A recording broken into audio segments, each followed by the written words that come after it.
Escucha a Nieves Santiesteban, Chari Castañeda y María Teresa Lampón en Ser Eucaristía con Jesús.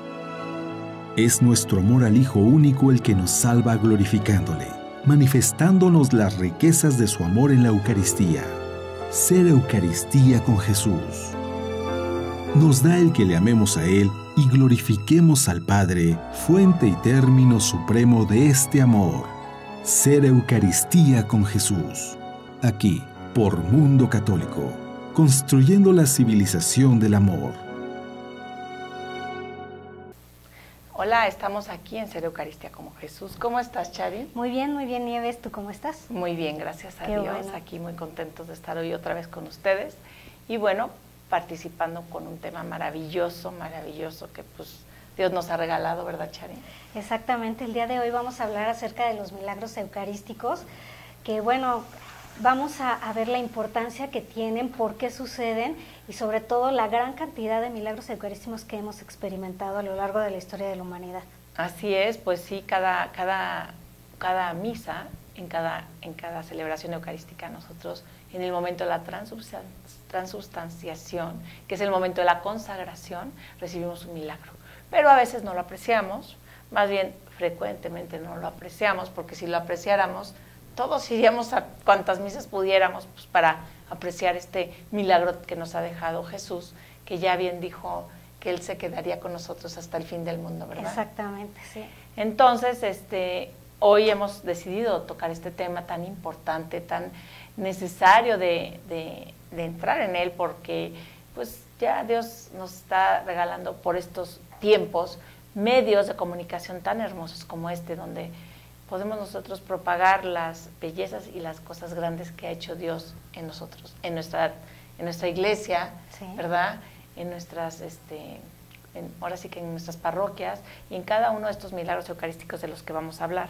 Pero para comenzar, Chari, me gustaría pues ahondar en lo que Jesús le dictó el mismo Jesús le dictó a Santa Catalina de Siena y le dijo: vosotros recibís toda la esencia divina en aquel dulcísimo sacramento que estaba bajo la blancura del pan, y así como el sol no se puede dividir, así todo Dios y todo hombre no se puede dividir en esta blancura de la hostia.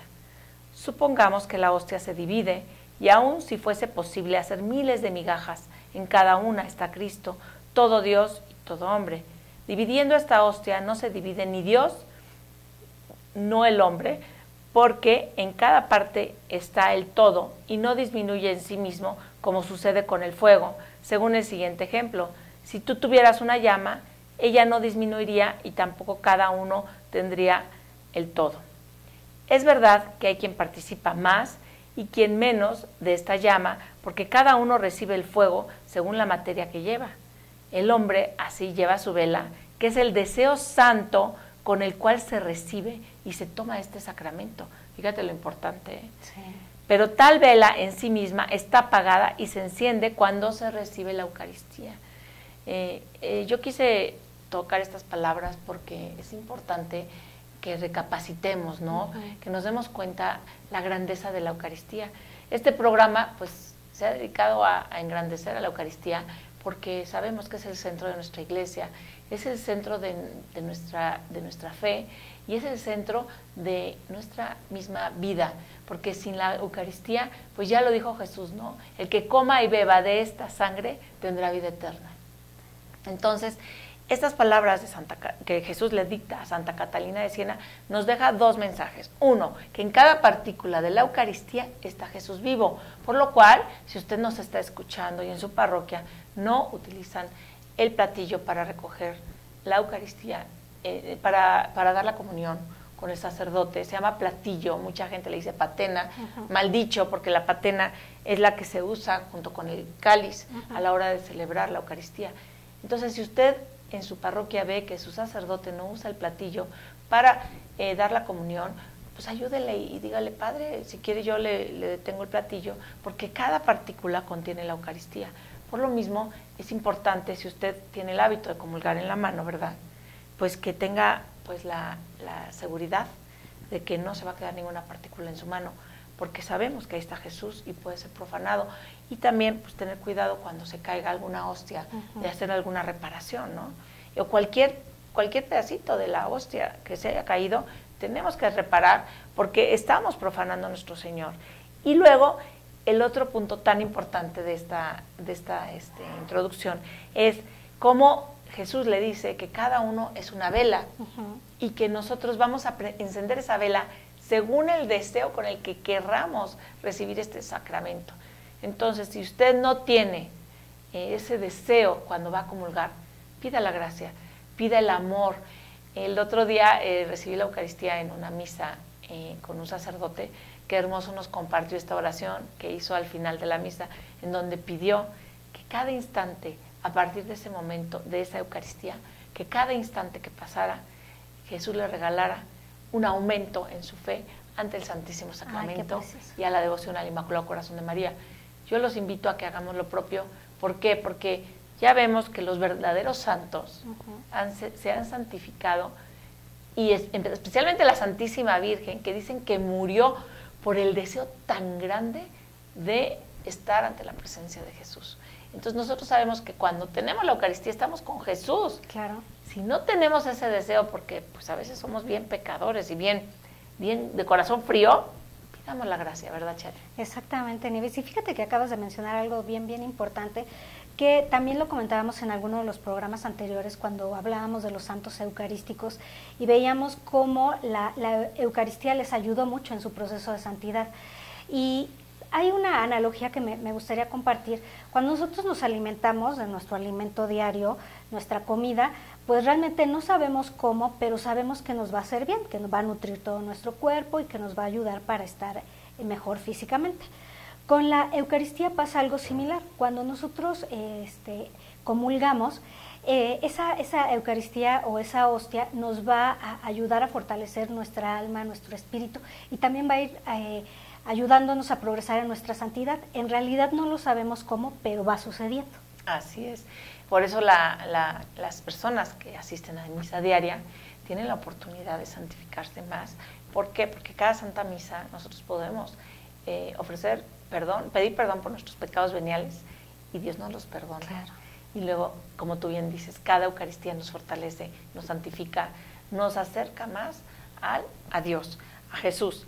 Y pues cada pecado nos aleja más, ¿verdad? Entonces, también eso no quita que tengamos que seguir confesándonos, que sigamos siendo pecadores. Pues sí, todos somos pecadores.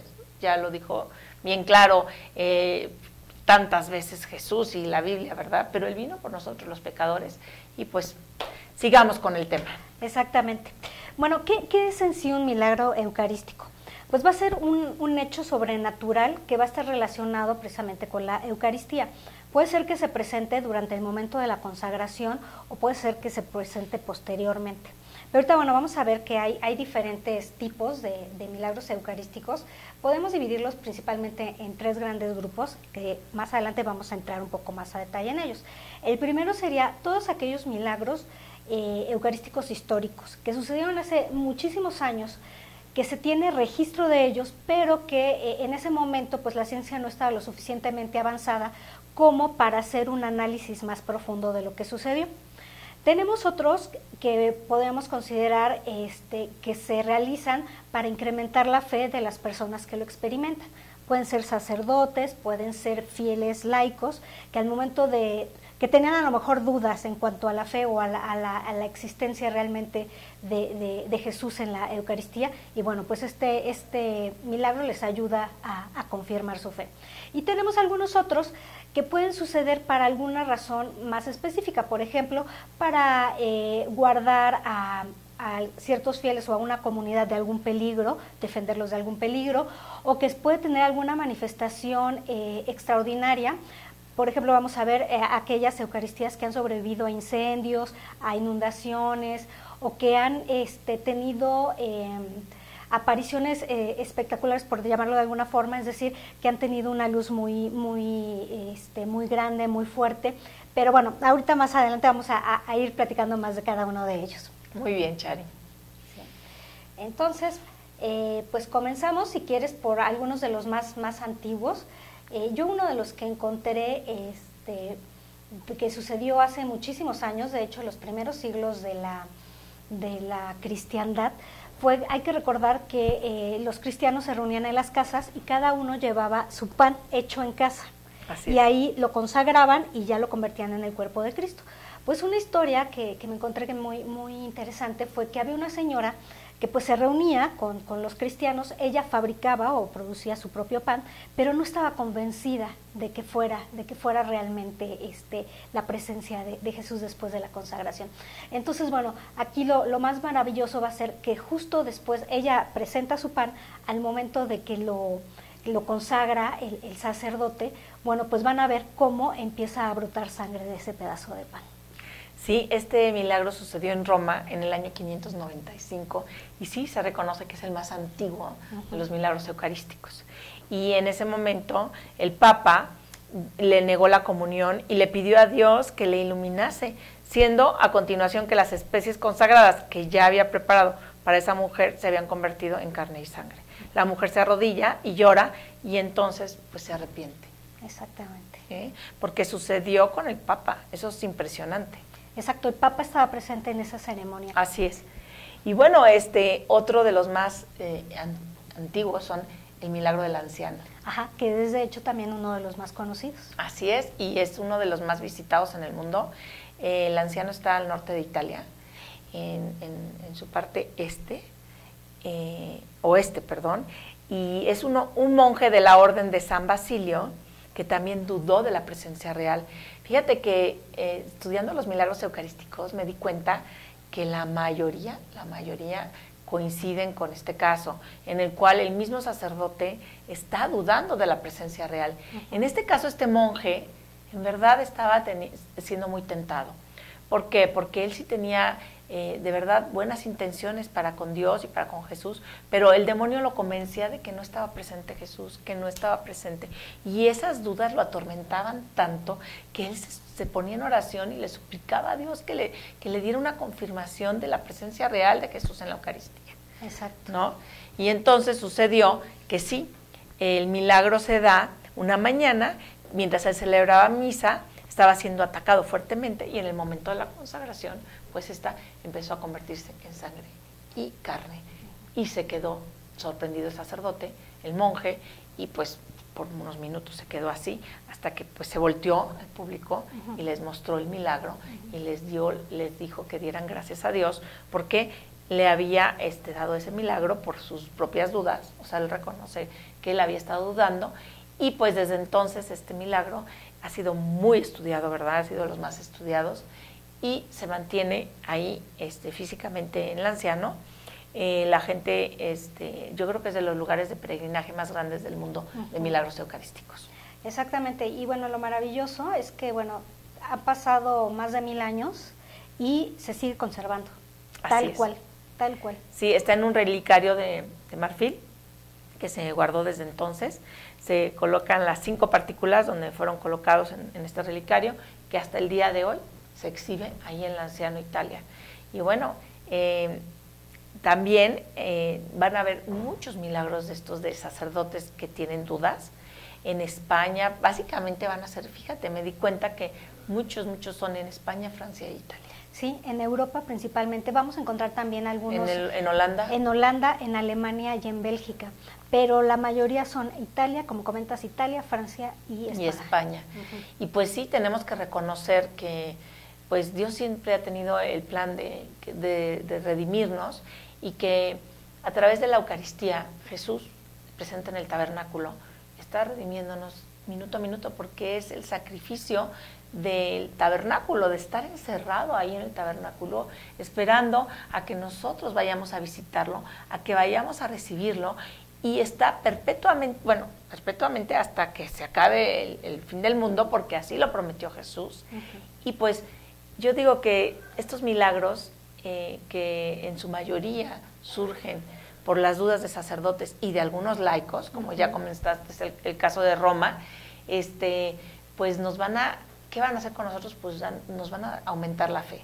Pero también tenemos que recordar que los medios de comunicación son recientes, porque por siglos y siglos la Iglesia, pues a lo mejor el milagro del anciano le llegó a una señora en España, pues hasta 400 o 500 años después. Y de palabra en palabra, de boca en boca, de alguien que estuvo en Italia, ¿no? Sí. Pero hoy en día, con qué facilidad nosotros pudimos investigar este tema, Chari, Exacto. y usted también. Entonces, si nosotros, conscientes de que existen estos milagros, queremos ver imágenes que vamos a estar transmitiendo durante este programa, ¿verdad, Chari? Pues, si usted tiene dudas, como estos sacerdotes, pues yo le invito a que recapacite por qué esta sangre y esta carne han sido investigadas. Y más tarde vamos a platicar un poco de lo que ha logrado el doctor Castañón. Exactamente, bueno, que es sigamos. la ciencia actual, ¿no? Sigamos. Ok, bueno, pues tenemos también un poco más adelante, en el año 1100, que se empiezan también a reportar algunos milagros eucarísticos relacionados con personas que también tenían algún problema o que pedían precisamente, creo que una característica que sucede en la mayoría de estos milagros es que la gente, aunque está dudando, pide de alguna forma que su fe se vea fortalecida. Entonces creo que esto también nosotros lo podemos ir pidiendo, ¿no? Si por alguna razón, bueno, pues es claro algo, si no tenemos el conocimiento difícil de entender, podemos pedir la gracia, como tú bien comentas, y entonces Dios de alguna forma u otra va a manifestarse. Creo que, y como también acabas de mencionar, en los tiempos actuales va a ser mucho más fácil a través de la investigación científica. Así es. Pero bueno, otro milagro muy conocido en Italia es el de Bolsena. Está en la Catedral de Orvieto. Yo tuve la gracia de estar ahí. Ay, qué maravilla. Es un lugar hermoso, está muy cerca de Roma, y la verdad es impresionante poder apreciar. También fue por la duda de un sacerdote. El sacerdote, ante quien se produjo el milagro, dudaba, y por ese motivo había peregrinado hasta la tumba de San Pedro en Roma para pedir la gracia de una fe fuerte, lo que acabas de decir.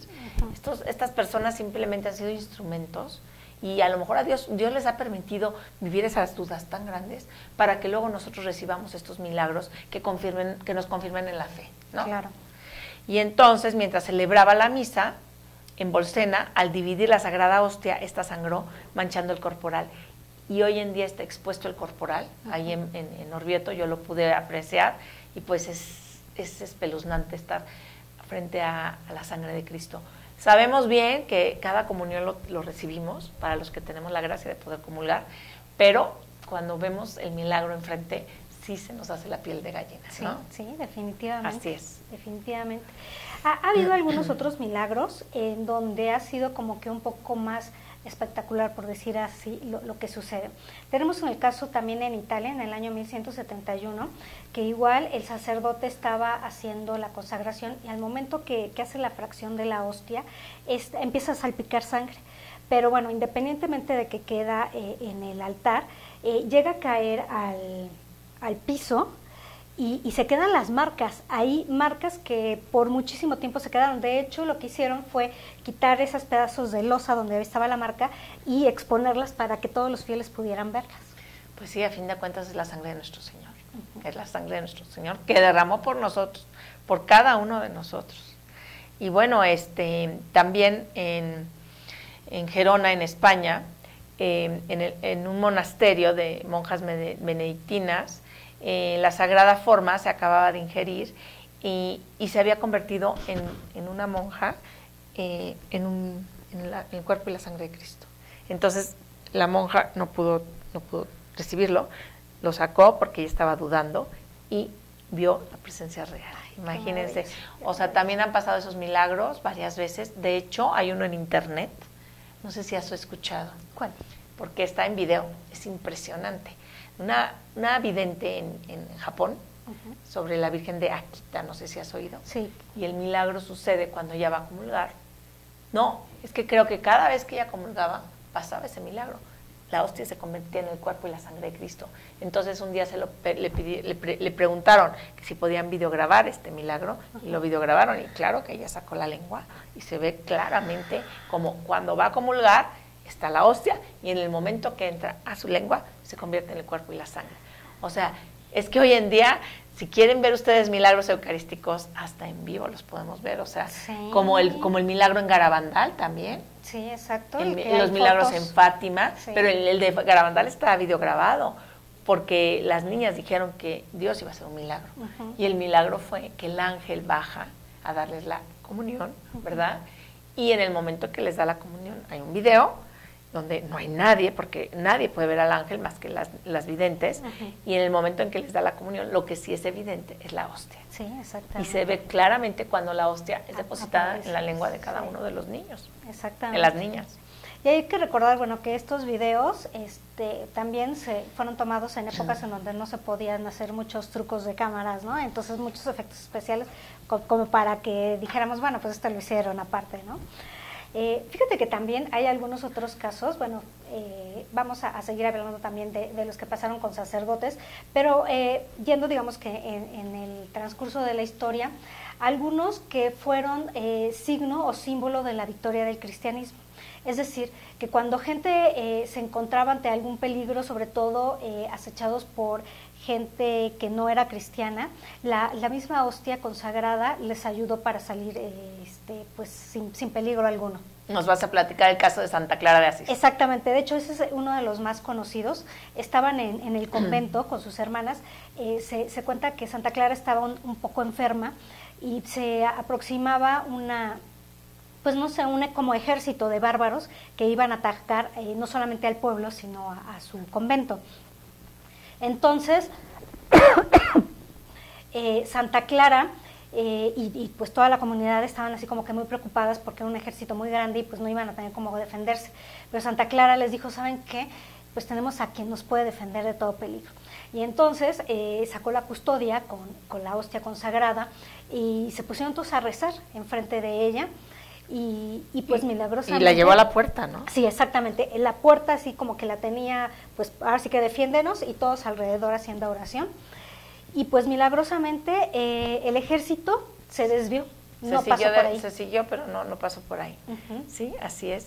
Y bueno, como tú bien dices, hay un milagro que sucedió en Aviñón, muy interesante, porque ¿qué pasa en Aviñón? En Aviñón, Francia, fue donde vivieron luego los papas durante mucho tiempo, ¿no? Pero en esta ciudad, pues habían existido unas herejías muy grandes, que eran los albigenses. Los albigenses negaban los sacramentos, especialmente el sacramento del matrimonio y de la Eucaristía. Exacto. Esto es en el año 1226, cuando viene esta herejía. Y bueno, gracias a Dios, el rey, entonces Luis VIII, que viene siendo el padre de San Luis, el santo, va a conquistar este territorio y va a sitiar esta ciudad durante 3 meses, y el 4 de septiembre va a entrar a esta ciudad. Y en esta ciudad de Aviñón va a pedirle al obispo local y a todos los obispos que pueda conseguir, que fueron 60 obispos los que asistieron a este acto de desagravio por todas las profanaciones y todas las herejías que se habían cometido en ese lugar. En el momento del acto de desagravio, pues estuvo muy emocionante. Decidieron exponer el Santísimo Sacramento y dejar una capilla de adoración perpetua, misma que fue cuidada por los monjes, que fueron monjes franciscanos, de penitentes grises, así se hacen llamar, y estos penitentes grises franciscanos van a custodiar esta capilla de adoración perpetua durante 200 años. 200 años después, pues este lugar estaba, donde estaba expuesto el Santísimo, estaba en una iglesia al lado del río. Este río normalmente en los meses de octubre y noviembre se desbordaba cuando había muchas lluvias, y pues a veces se desbordaba más, a veces menos. Un 28 y 29 de noviembre se desbordó tanto el agua, que se inundó tanto el pueblo, que los monjes preocupados fueron a ver qué había pasado con el Santísimo Sacramento. Fue impresionante, porque cuando entraron a la capilla, encontraron el agua a esta altura. A la altura, pues, dice la mitad de la puerta, más o menos le calculó 1 metro, ¿no? Y el agua, como en el caso de Moisés cuando salió del río Jordán, estaba el agua contenida de los 2 lados, y al fondo la Eucaristía intacta, seca. Fue un milagro tan grande que pues hasta el día de hoy se recuerda, y esta orden de los franciscanos todos los días 29 de noviembre y 30 de noviembre hacen esta pues repetición de la historia y pues le hacen un homenaje a nuestro Señor en la Eucaristía. Y como tú bien dices, estos milagros suceden, pues en este caso, que nos estaba dando Jesús con este milagro, pues el milagro de defendernos de las herejías. O sea, Él está vivo, Él puede hacer, Él es el Todopoderoso, como lo hizo con Santa Clara de Asís, y lo hizo aquí en Aviñón. Exactamente, sí. Tenemos también varios casos de que igual iglesias que se habían incendiado por diferentes causas, porque habían dejado unas velas mal puestas o por alguna cuestión de que les caía un rayo, y también milagrosamente, como tú comentas, alrededor de lo que era el sagrario no llegaban las llamas, o sea, ahí se detenían y no tocaban el sagrario. Así es. Y bueno, también vamos a oír muchos casos, no sé si ya lo comentaste, cuando van a profanar la Eucaristía. Eso. A eso vas. Podemos comentar, a ver si quieres comenzar con alguno de los casos. Pues sí, tristemente, y eso es increíble, y tenemos que entender que hasta el día de hoy hay misas satánicas en donde utilizan hostias consagradas. Y es increíble que un sacerdote satánico puede distinguir perfectamente entre una hostia consagrada y una no consagrada. ¿Por qué tienen ese poder? Pues porque Lucifer y Satanás se los dan. O sea, sí tienen ese poder de poderlo distinguir. Tristemente nosotros, bueno, algunos santos lo han podido distinguir, nosotros no. Espero no me equivoque, a lo mejor usted tiene esa gracia y yo no. Pero pues sí, en este caso Jesús nos ha regalado varios milagros de cuando se ha profanado la Eucaristía, y así es el caso en Holanda, en 1572, en Gorkum, donde violentaron un tabernáculo y extrayeron de la custodia del Santísimo Sacramento unos protestantes y las tiraron al suelo y las pisotearon. Y en una de las botas, con 3 clavos, perforaron una Eucaristía que comenzó a sangrar. Exacto. Y uno de los profanadores se convirtió, ¿verdad? ¿Tienes algún otro caso por ahí? Sí, mira, tenemos que a lo mejor no fue una profanación tan grande, pero sí tengo el caso, por ejemplo, en Bélgica, de un sacerdote, un párroco, que pues como que no creía tampoco mucho. Y aquí, digamos que la profanación estuvo en que le habían llamado a que fuera a visitar a un enfermo. Y entonces, pues en lugar de llevar la hostia en un relicario bien guardadita, se le hizo muy fácil ponerla en su libro de oraciones y la metió allí, ¿no? Y ya la puso así. Pues total, de que cuando llegó con el enfermito para dársela, al momento de abrirla, vio que estaba ensangrentada y que tenía los rasgos de Jesús en la pasión. Entonces, bueno, a partir de ese momento, pues obviamente ya volvió a creer, y de hecho estas hojas se siguen conservando, se están expuestas ahora sí que para que podamos ver todavía ese gran milagro. ¡Qué maravilla! También, mira, en Magno di Roma, en Italia, en el año 1412, el prior de la basílica dudó de la consagración. Y entonces, en 1421, pues no se creía de la transubstanciación, porque pues había, ahora sí que mantenido esa herejía, ¿no? Y entonces el padre, después de terminar la misa, se le hizo muy fácil tirar al río las hostias. Y pues un tiempo después encontraron unas hostias con sangre coagulada flotando en el mismo río. Obviamente el padre confesó que las había tirado él mismo, y pues vemos una vez más cómo incluso cuando estamos maltratando a nuestro Señor, Él ha enaltecido a su Hijo y a su presencia real en la Eucaristía de esta manera para que nosotros creamos. Y bueno, pues así podemos encontrar, también hay el caso de un padre que va a dar la comunión a un enfermo, y cuando llega, pues decide dejar el relicario. ¿Quieres platicarlo? Platícalo. Bueno, pues por cierta razón deja el relicario afuera con la hostia, y bueno, entra a ver al enfermo, y alguien por ahí pues entra de curioso a ver qué había en el relicario, y pues hasta le mete los deditos, ¿no? Para, pues no sé, para tentarlo o algo así. Y entonces ya después, cuando sale el padre y abre el relicario, ve que tenía las huellitas de los deditos, pero ahí había sangre. Así es. O sea, que también ahí estaba dañadito. Y en Bruselas, en el año 1370, se hurtaron unas hostias consagradas. Los ladrones, uno de ellos murió asesinado. La esposa que tenía las hostias decide deshacerse de ellas porque tiene miedo, y entonces se las entrega a unos amigos de su marido, que a su vez acuchillan las hostias y estas sangran, para sorpresa de ellos, y pues ahí viene una gran conversión, pero le venden a un mercader católico estas hostias. O sea, no creo que se hayan convertido, por cierto. Pues más bien tenían tanto miedo que dijeron, bueno, hay que deshacernos de esto, ¿no? Así es, sobre todo que pues ellos tenían que confesar que las habían robado. Entonces, pues así a través de la historia vamos a ver cantidad de milagros eucarísticos, pero me gustaría aterrizar lo que sucedió con el doctor Castañón. ¿Cómo ves? Ok, aquí yo creo que podemos comenzar con un milagro eucarístico que está también ya reconocido, que sucedió en Argentina. Exactamente, así empezó. Y lo más maravilloso de este milagro eucarístico es que le tocó al Papa Francisco cuando era entonces el arzobispo de Buenos Aires. El cardenal Bergoglio. Resulta que sí, que igual una hostia que cae al piso. Sí, que se queda por ahí perdida, que no saben ni qué le pasó. Cuando la encuentran, deciden pues sumergirla en agua para que se disuelva. Ese es uno de los procedimientos que hace la Iglesia para disolver pues las hostias que aparecen perdidas, ¿no? Y en el momento de que la sumergen en el agua, pues se vuelve carne y sangre, ¿verdad? Exactamente. Entonces deciden buscar a un científico para que investigue este milagro. Al científico que van a encontrar es el doctor Castañón. El doctor Ricardo Castañón, ustedes pueden buscarlo en internet, tiene cantidad de veces que ha dado este testimonio.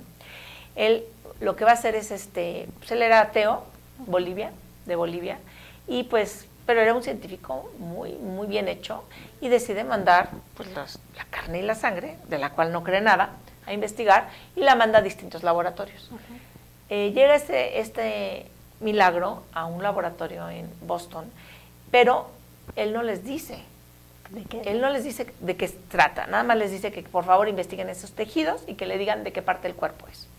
Y le dicen que es de parte del miocardio, les dan el tipo de sangre, pero le hablan al doctor y le dicen, a ver doctor, lo que sí tenemos una duda espantosa es cómo usted consiguió un tejido vivo.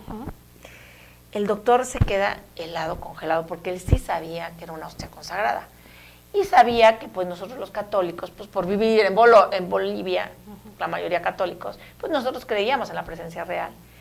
Entonces, pues se da cuenta de que pues era absurda su ateísmo y él se convierte, ¿verdad? Exacto. Mandan investigar la sangre y pues muchas sangres, mucho tipo de sangre que se ha encontrado en los milagros eucarísticos ha coincidido con el tipo de sangre que se encuentra en la Santa Cruz, ¿verdad?